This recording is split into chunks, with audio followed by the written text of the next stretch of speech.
1 milliard de téléspectateurs devraient voir cette cérémonie à Paris. Les JO peuvent-ils être un événement apolitique? Y a-t-il nécessairement une politisation des Jeux depuis leur restauration à la fin du 19e siècle? Nous posons ces questions à notre invité, Lucas Aubin, directeur de recherche à l'Institut de Relations internationales et stratégiques, spécialiste de la géopolitique du sport et co-auteur de l'ouvrage La guerre du sport, une nouvelle géopolitique aux éditions Talendier. Bonjour et merci d'être avec nous. Tout d'abord, avec la cérémonie qui s'annonce grandiose et dont tout le monde parle aujourd'hui, qu'est-ce que la France souhaite montrer au monde ? Alors c'est une excellente question à laquelle finalement peu de personnes ont vraiment la réponse. Ce qu'on peut dire en revanche, c'est qu'il y a deux possibilités, voire que ces deux possibilités se rejoignent à un moment donné. Soit la France va mettre en avant, via sa cérémonie d'ouverture, un message mettant en valeur Paris, la France, la culture, les traditions, comme on a pu le voir pendant la Coupe du Monde de rugby, notamment en 2023, soit au contraire, le message va être davantage inclusif, universel, et l'idée sera justement d'accueillir et de rassembler surtout toutes les nations du monde à travers cette cérémonie. Alors très probablement que la réponse se situe un peu entre les deux. Alors selon vous, le sport est le miroir de la géopolitique mondiale. Pour quelle raison ? Quand on regarde justement la diffusion du sport moderne depuis sa création au début du 19e siècle jusqu'à sa mondialisation aujourd'hui, on se rend compte que effectivement les grands événements politiques et géopolitiques du monde ont souvent été partie prenante finalement du sport mondial. On a pu le voir par exemple, alors je vais vous donner deux exemples très clairs. En 1936, les Jeux Olympiques effectivement de Berlin, organisés par Adolf Hitler, qui représentait une forme de nazisme et la volonté d'Hitler de dominer le monde. On a eu par la suite la guerre froide entre les États-Unis et l'Union soviétique qui se sont retranscrits notamment à travers le sport, et on a pu observer une course aux médailles par l'intermédiaire des deux pays qui cherchaient à faire valoir la supériorité de leur modèle sur le modèle adverse. Alors Pierre de Coubertin souhaitait des Jeux apolitiques. Il semblerait que son souhait n'ait pas été respecté. Selon vous, il y aurait un piège de Coubertin. Pour quelle raison ?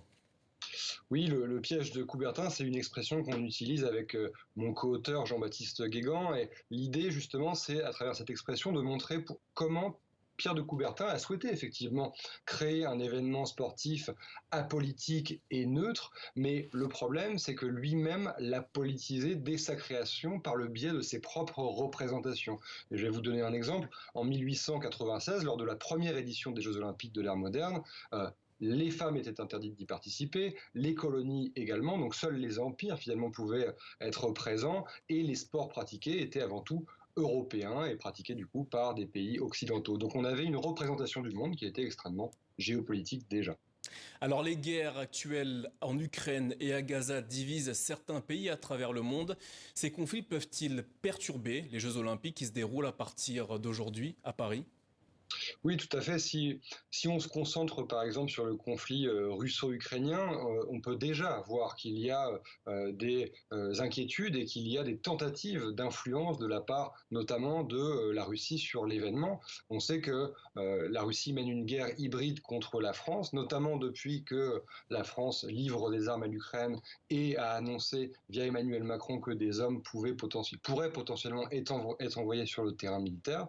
Depuis, on assiste à un certain nombre de cyberattaques, de désinformation sur les réseaux sociaux, de création de faux documentaires grâce à l'intelligence artificielle et de fait à une forme de déstabilisation. En fait, il faut imaginer que les Jeux Olympiques, c'est une immense bulle informationnelle qui va être regardée par 5 milliards de téléspectateurs pendant un mois durant. Et durant cette période, justement, beaucoup d'acteurs vont tenter de diffuser leur propre narratif et ça passe par ce type d'attaque. Alors en parlant d'acteurs, actuellement on assiste à un bras de fer entre les pays occidentaux et les pays dits du sud global.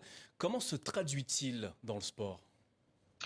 Dans le sport, ce qu'on peut observer justement, et c'est assez intéressant, c'est que depuis en fait la chute de l'Union soviétique, on a vu apparaître un certain nombre de nouveaux acteurs sur la scène géopolitique et sur le devant justement de cette scène. Je pense évidemment aux pays dits émergents, qui ne le sont plus d'ailleurs pour la plupart, mais les BRICS, donc Brésil, Russie, Inde, Chine, Afrique du Sud et maintenant les BRICS+, qui ont finalement cherché à s'approprier un certain nombre de grands événements sportifs pour finalement exister, rayonner à travers le sport.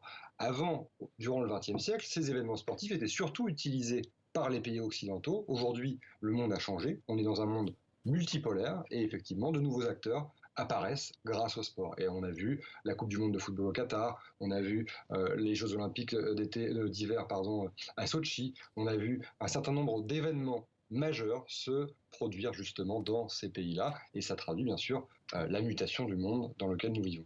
Alors Lucas Auba, de grands événements sportifs organisés par des pays non occidentaux se multiplient, vous l'avez évoqué tout à l'heure.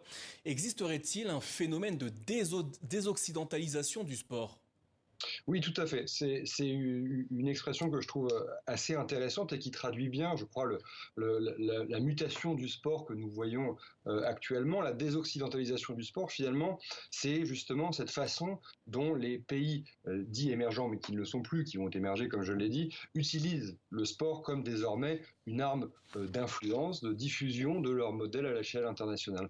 Et effectivement, c'est intéressant de voir que pendant les 4 derniers siècles, c'était principalement en fait l'Occident qui diffusait ses propres valeurs par le biais des empires, notamment à travers le monde.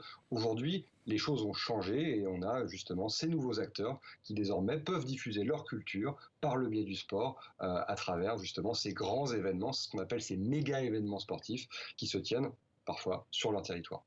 Lucas Aubin, merci d'avoir répondu à nos questions. Je rappelle le titre de votre livre, La guerre du sport, une nouvelle géopolitique, un livre coécrit avec Jean-Baptiste Guégan et à retrouver aux éditions Talendier. Merci à vous.